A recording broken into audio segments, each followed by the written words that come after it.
Movie शुरू होती है तो हम एक लड़के को देखते हैं जिसे मैरिन लाइफ स्टडी करने का बहुत शौक था। उसका नाम भी शार्क बॉय था और ये नाम उसके फादर ने रखा था क्योंकि उन्हें भी शार्क को स्टडी करना बहुत अच्छा लगता था। वो अपनी शार्क्स का बहुत ख्याल रखता था और उन्हें सुशी खिलाता था। एक दिन वो अपनी लैब में काम कर रहा होता है कि तभी वहाँ पर बहुत बड़ा तूफान आ जाता है। उसकी सारी लैब डिस्ट्रॉय हो जाती है। शार्क बॉय और उसके फादर जैसे तैसे करके अपनी जान बचा लेते हैं, लेकिन एक दूसरे से अलग हो जाते हैं।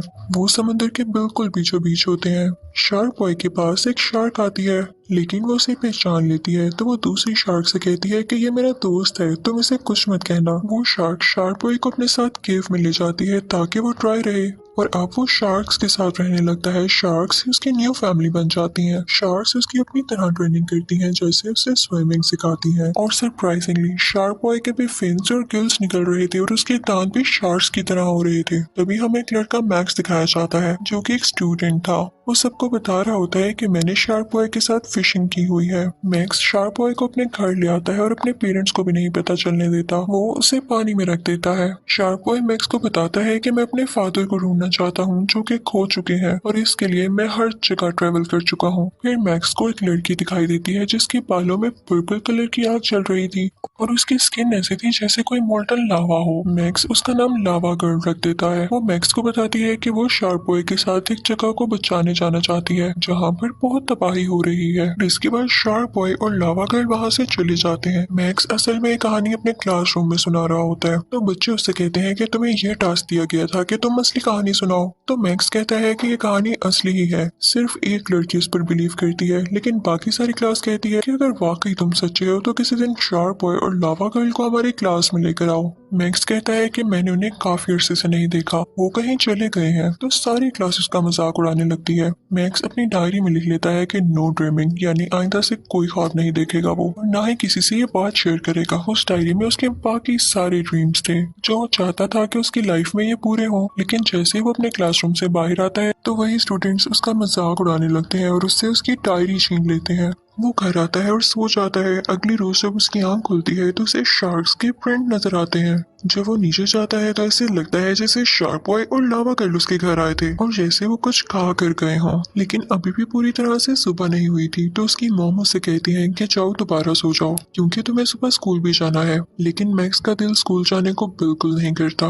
अब सुबह हो जाती है और मैक्स के डैड उसे कहते हैं कि बेटा मुझे तुम्हारा रूम साफ करते हुए एक रोबोट मिला है जो तुमने कभी बचपन में बनाया था। उसके बाद मैक्स स्कूल चला जाता है और जब उसे अपनी डायरी मिलती है तो उसकी डायरी पर हर जगह गंद मचा होता है, यानी उन बच्चों ने उसकी डायरी खराब कर दी थी। मैक्स गुस्से से वो डायरी उस बच्चे के सर पर मारता है कि तभी तूफान आने लगता है। वहाँ टोर्नेडो आ जाता है। तभी वहाँ पर शार्क बॉय और लावा गर्ल आते हैं और मैक्स से लावा गर्ल कहती है कि तुम हमारे साथ चलो उस जगह पर जिसको हम बचाना चाहते हैं। दरअसल ये इन लोगों का एक इमेजिन किया गया प्लेनेट होता है जिसके बारे में ये लोग हर वक्त सोचते रहते थे कि जैसे वो तबाह हो रहा है और इनको जाकर उसे बचाना है। पहले तो मैक्स नहीं मानता, लेकिन फिर जबरदस्ती वो लोग मैक्स को अपने साथ एक रॉकेट जैसे प्लेन में ले जाते हैं। वो रॉकेट खुद ही उड़ सकता था, लेकिन उन लोगों को ये तक नहीं पता होता कि ये लैंड कैसे करेगा। वो बस अपनी मंजिल पर जा रहे थे, उस प्लेनेट की तरफ। आखिरकार सारे प्लैनेट्स क्रॉस करने के बाद वो उस प्लेनेट पर पहुंच ही जाते हैं। वहाँ पर बहुत अंधेरा होता है। मैक्स उनसे पूछता है कि आखिर यहाँ पर इतना अंधेरा क्यों है।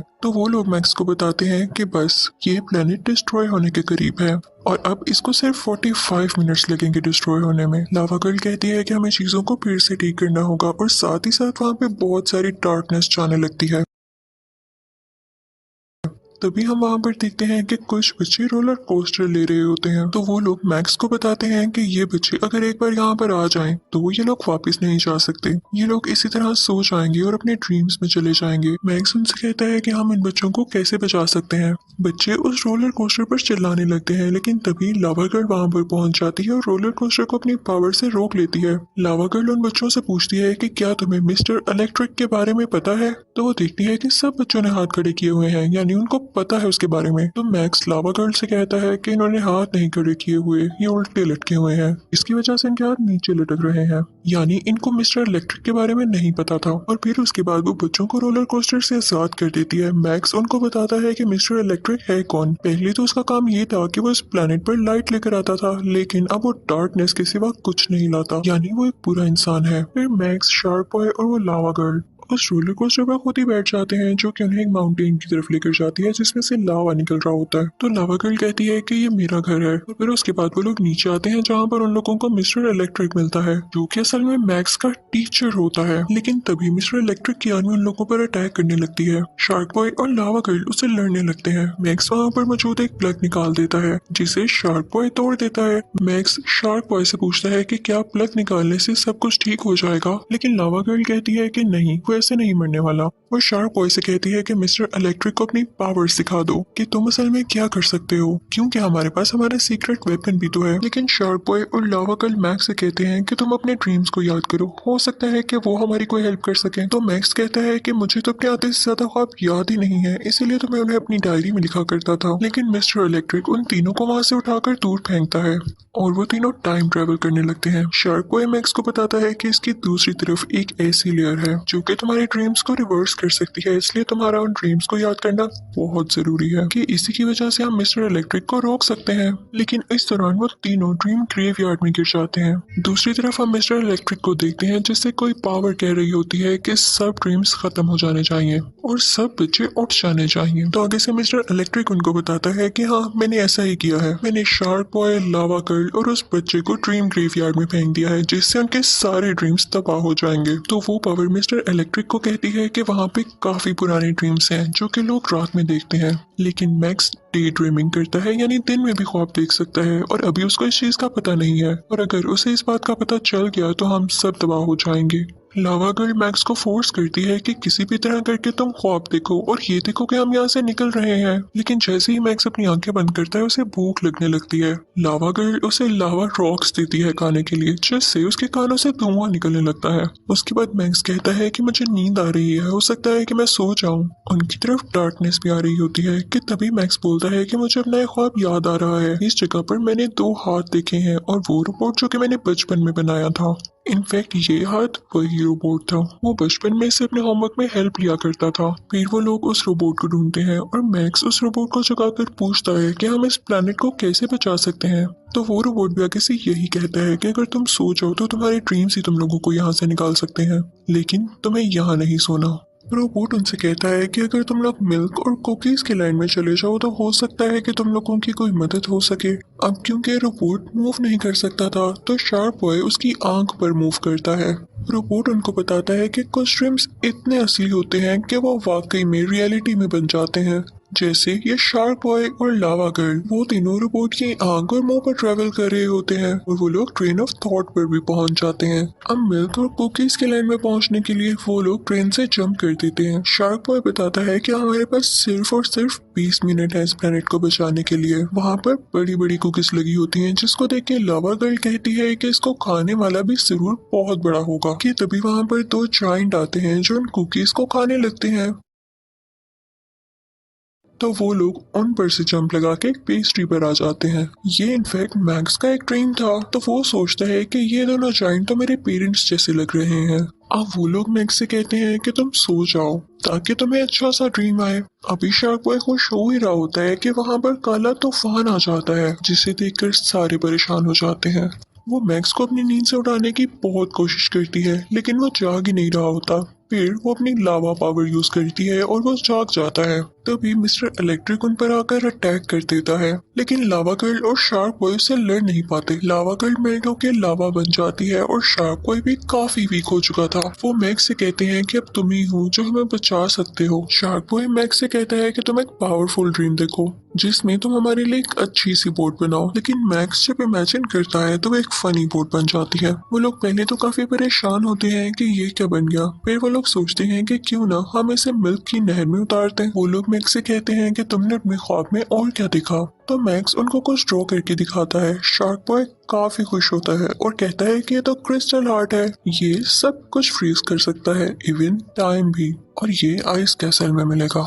शार्क बॉय बताता है कि उस आइस कैसल की जो प्रिंसेस है वो बहुत खूबसूरत है लेकिन लावा गर्ल कहती है कि नहीं, वो बहुत जालिम है और वैसे भी वो आइस की है और मैं फायर की, हम दोनों एक दूसरे को पसंद भी कैसे कर सकती हैं। फिर वो लोग आइस कैसल के पास एक ब्रिज पर पहुंचते हैं। वो लोग उसे क्रॉस करने लगते हैं लेकिन वो लावा गर्ल की हीट की वजह से मेल्ट होने लगता है। तो शार्क बॉय से कहता है कि तुम अपनी नींद में चलो, लेकिन तभी वहां पर मिस्टर इलेक्ट्रिक भी आ जाता है। वो उन्हें उस प्लेनेट के रूलर के पास ले आता है जो कि इनफैक्ट मैक्स ही होता है। वो काफी हैरान होता है कि मैं इतना पावरफुल कैसे हो गया। तो उसे पता चलता है कि जो उसकी ड्रीम वाली बुक थी उसका ऑर्डर उसके क्लास फेलो ने खराब कर दिया है, जिसकी वजह से सब रियलिटी से चेंज हो रहा है। फिर वो क्लास फेलो शार्क बॉय के पास जाता है और उसे कहता है कि इलेक्ट्रिकल तूफान के बाद तुम्हारे फादर की लेबोरेटरी सारी की सारी खराब हो गई और अब तुम्हारे फादर समंदर के नीचे हैं। फिर साथ ही वो क्लासमेट बदलने लगता है और कहता है कि रियलिटी से अपनी जान छुड़ाने के लिए तुम लोगों ने ड्रीम वर्ल्ड का सहारा लिया,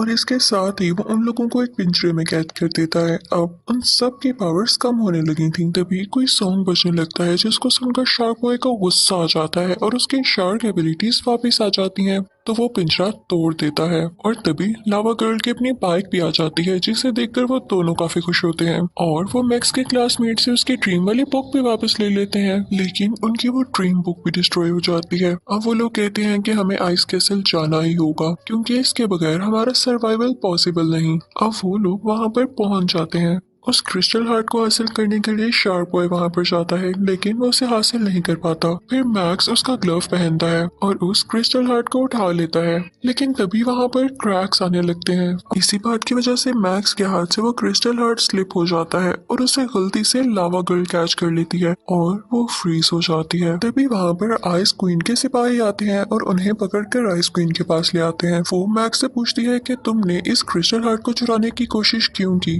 तो वो बताता है कि हम टाइम को फ्रीज करना चाहते थे। तो वो आइस क्वीन कहती है कि क्या तुम लोग ये जानते हो कि वो क्रिस्टल हार्ट सिर्फ मेरे पास ही चल सकता है। तो मैक्स उससे कहता है कि आप भी हमारे साथ चले ना। तो उस आइस क्वीन के फादर कहते हैं कि नहीं, ये इस किंगडम से बाहर नहीं जा सकती क्योंकि बाहर खतरा है और ये क्रिस्टल हार्ट इस किंगडम की हिफाजत करता है, इस कैसल को प्रोटेक्ट करता है। आइस क्वीन के बारे में जो कुछ लावा गर्ल ने कहा था वो सच नहीं था। वो असल में बहुत अच्छी थी। वो मैक्स से कहती है कि अगर तुम मुझे ये बता दो कि वो क्रिस्टल हार्ट इस रूम में कहाँ पर है तो मैं तुम्हें वो दे दूंगी। तो मैक्स बताता है कि वो आपके नेकलेस में है। तो वो आइस क्वीन उनसे कहती है कि ठीक है, ये ले जाओ, लेकिन वादा करो कि इसका ख्याल रखोगे और इसकी मदद से हमारे किंगडम को भी बचा लोगे। अब वो लोग वो क्रिस्टल आर्ट ले जाते हैं, लेकिन जैसा कि मैंने आपको पहले भी बताया वो क्वीन के अलावा किसी के पास नहीं चल सकता था। उतनी ही देर में लावा गर्ल को भी होश आ जाती है और वहां पर इलेक्ट्रिक आ जाता है। मिस्टर इलेक्ट्रिक वो उन पर अटैक करने लगता है। शार्क बॉय को गुस्सा आता है तो वो पानी में जंप लगा देता है और मिस्टर इलेक्ट्रिक उस पानी में इलेक्ट्रिकल ईल्स छोड़ देता है, जिसकी वजह से शार्क बॉय बेहोश हो जाता है। जब लावा गर्ल ये देखती है तो फौरन से अपने दोस्त को बचाने के लिए पानी में कूद जाती है। अब वो शार्क बॉय को बचा तो लेती है लेकिन पानी की वजह से उसकी अपनी पावर्स बिल्कुल खत्म हो चुकी थी और वो बाहर आते ही बेहोश हो जाती है। मैक्स सोचता है कि ये सब मेरी वजह से हुआ, अगर मैंने कोई अच्छा ड्रीम देखा होता तो आज ये ना होता। तभी शार्क बॉय को जब होश आता है तो वो लावा गर्ल को लावा की तरफ फेंक देता है, यानी वोल्केनो की तरफ, जहाँ से लावा गर्ल अपनी पावर्स रीगेन कर लेती है और ये काफी अच्छा आइडिया था। इस सब सिचुएशन की वजह से मैक्स भी अब काफी स्ट्रॉन्ग हो चुका था और अब वो बन चुका था डे ड्रीमर, यानी दिन में भी वो ख्वाब देख सकता था। अब मैक्स सोचता है कि क्यों ना मैं अपने क्लास फेलो के पास जाऊं और उससे लड़ूं। अब वो उसका फेयर बन के उसके पास जाता है। उसका क्लास फेलो मैक्स से कहता है कि मैंने तुम्हारे सारे ड्रीम्स पढ़ लिए हैं और मैं भी तुमसे लड़ सकता हूँ। अब दोनों ड्रीम्स की मदद से एक दूसरे से लड़ते हैं। मैक्स का क्लास फेलो एक अजीब सी मछली से उस पर अटैक करता है और मैक्स उसको एक बबल में कैद कर देता है। मैक्स को एक आइडिया आता है। वो एक ड्रीम करता है जिसमें उसके क्लासमेट का ब्रेन फार्ट करता है और उसका ब्रेन काफी बड़ा हो जाता है, इसकी वजह से उसकी टांगे ऊपर और सर नीचे हो जाता है। अब दूसरी तरफ शार्क बॉय को भी एक आइडिया आता है। वो मिस्टर इलेक्ट्रिक को पानी में डाल देता है, जिसके बाद काफी ज्यादा शार्क्स उस पर अटैक कर देती हैं। उतनी देर में मैक्स अपने क्लासमेट से कहता है कि देखो, दुश्मनी से कुछ हासिल नहीं होने वाला, हम लड़ेंगे तो मर जाएंगे, लेकिन यही अगर हम मिलकर रहें, अगर एक दूसरे के साथ मिलकर इस दुनिया को बचाएं तो देखो रियलिटी भी अच्छी बन सकती है। मैक्स उसकी तरफ हाथ आगे बढ़ाता है सुलह करने के लिए, लेकिन उससे पहले उसका क्लासमेट नीचे गिर जाता है। लेकिन मैक्स उसे बचा लेता है और उसे कहता है कि देखो, दूसरों के ड्रीम्स में मत आओ, इस तरह से दूसरों के ड्रीम्स खराब होते हैं और रियलिटी पर भी पूरा असर पड़ता है। इसी दौरान लावा गर्ल के पास लाइट पावर आ जाती है और shark boy king of version बन जाता है। मैक्स का क्लासमेट अच्छा हो चुका था। वो शार्प बॉय से कहता है कि जाओ तुम अपने फादर को ढूंढो जाकर। तभी उसके पास मिस्टर इलेक्ट्रिक आता है जो कि उससे पूछता है कि तुम जमीन पर जाकर क्या करोगे। तो मैक्स का क्लासमेट उससे कहता है कि मैं एक अच्छा इलेक्ट्रिशियन बनूंगा। तो मिस्टर इलेक्ट्रिक कहता है कि हरगिज नहीं, तुम दुनिया में जाकर अच्छे नहीं बन सकते। अब मैक्स मिस्टर इलेक्ट्रिक से कहता है कि तुम्हें तो मैं डिस्ट्रॉय करूंगा, मैं इस ख्वाब को ही खत्म कर दूंगा। मिस्टर इलेक्ट्रिक फौरन से दुनिया में जाना चाहता था ताकि वो मैक्स को सोते हुए जगा सके, उसकी ड्रीम को खत्म करने की पावर छीन सके। तभी लावा गर्ल मैक्स को बताती है कि सही टाइम पे जब तुम अपने ख्वाब से जागना चाहो तो 3 बार अपनी आंखें ब्लिंक कर लेना। और सही टाइम पर मैक्स ऐसा ही करता है। वो उड़ता है तो सामने तूफान होता है और मिस्टर इलेक्ट्रिक भी उसमें होता है। मैक्स अपनी टीचर से कहता है कि ये मेरा फेयर है और ये बहुत बुरा आदमी है। तो मैक्स का टीचर उससे कहता है कि हमारे बस में होता है, हमारे कंट्रोल में होता है कि हम किसको अच्छा जाने और किसको बुरा। दूसरी तरफ हम देखते हैं मैक्स के पेरेंट्स को जो कि मैक्स को ढूंढ रहे होते हैं। लेकिन तभी टोर्नेडो मैक्स की मदर को अपने साथ ले जाता है, लेकिन लावा गर्ल उसे बचा लेती है। थोड़ी देर बाद टोर्नेडो मैक्स के फादर को भी ले जाता है और अब की बार शार्प बॉय उन्हें बचा कर लाता है। अब मैक्स की पूरी क्लास के सामने मिस्टर इलेक्ट्रिक होता है। उनका एक क्लासमेट मिस्टर इलेक्ट्रिक के पास जाता है लेकिन वो उसे शॉक लगा देता है। अब मैक्स कहता है कि हमें अपने ड्रीम से उसी आइस क्वीन को बाहर लाना होगा क्योंकि उसके पास वो क्रिस्टल हार्ट है जो कि मिस्टर इलेक्ट्रिक को हमेशा के लिए फ्रीज कर सकता है। और वो लोग ऐसा ही करते हैं। मैक्स का टीचर उससे काफी खुश होता है। वो उससे इम्प्रेस होता है कि तुमने अपने ड्रीम में ही नहीं बल्कि रियलिटी में भी बहुत अच्छा काम किया, अपने ड्रीम को यूज किया रियल लाइफ को बेहतर बनाने के लिए। इसके बाद मैक्स अपनी डायरी में लिखता है कि लावा गर्ल और शार्क बॉय बहुत अच्छे थे, उन लोगों ने मेरी बहुत हेल्प की। वो अपनी स्टोरी का मोरल ये भी लिखता है कि हमेशा अच्छा ड्रीम करना चाहिए और उसको रियल लाइफ में बेहतर बनाने के लिए और इम्प्लीमेंट करने के लिए उसमें बहुत मेहनत करनी चाहिए, तभी आप अपना फल हासिल कर लेते हैं। आपको उस बात का रिवॉर्ड मिल जाता है। और इसी के साथ ये मूवी यहीं पर एंड हो जाती है। Thank you for watching.